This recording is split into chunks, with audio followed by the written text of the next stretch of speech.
Hello అండి. ఇవాళ మనం ఆలు పరాటా రెసిపీ చేయబోతున్నాం.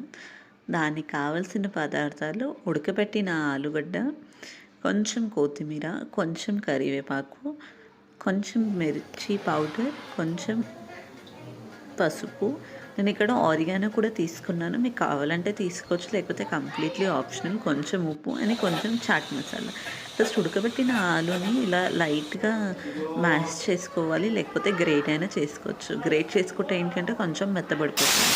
దాంట్లో ఇందాక చిన్న చిన్న వస్తువులన్నీ వేసేసుకోవాలి. కొత్తిమీర, కరివేపాకు, ఉప్పు, పసుపు, ఇంకా చాట్ మసాలా వేసుకొని బాగా మిక్స్ చేసుకొని ఒక్క ముద్దలాగా పెట్టేసుకోవాలన్నమాట. అంత నీట్గా కలిపేసుకొని ఇలా మెత్తగా మ్యాష్ చేసేసుకొని నీట్గా సైడ్కి పెట్టుకోవాలి.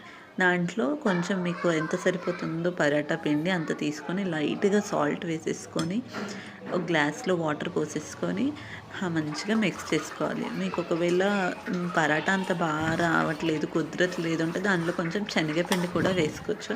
కానీ నేను ఇక్కడ ఏం యూస్ చేయలేదు అనమాట. బైండింగ్ కోసమే వాడతారు.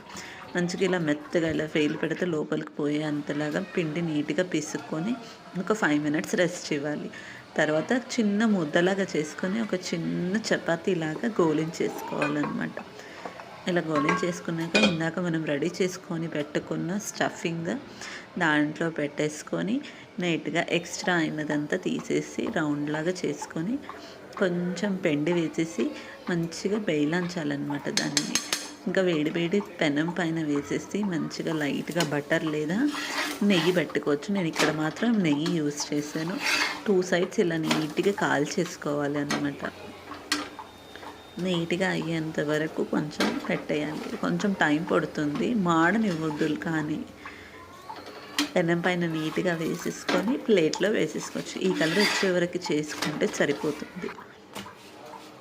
2 సైడ్స్ ఇలా బాగా అవ్వనివ్వాలన్నమాట. నా దగ్గర ఉన్న చపాతీస్ అన్నీ నేను ఇలానే చేసేసుకున్నాను. కొంతమందికి ఇలా రాకపోవచ్చు.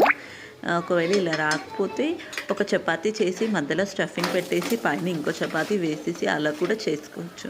మీకు ఎలా ఈజీ అనిపిస్తే అలా చేసుకోండి. ఎలా అయినా సరిపోతుంది. ఇంకా వేడి వేడి ఆలు పరాటా పెరుగుతో కానీ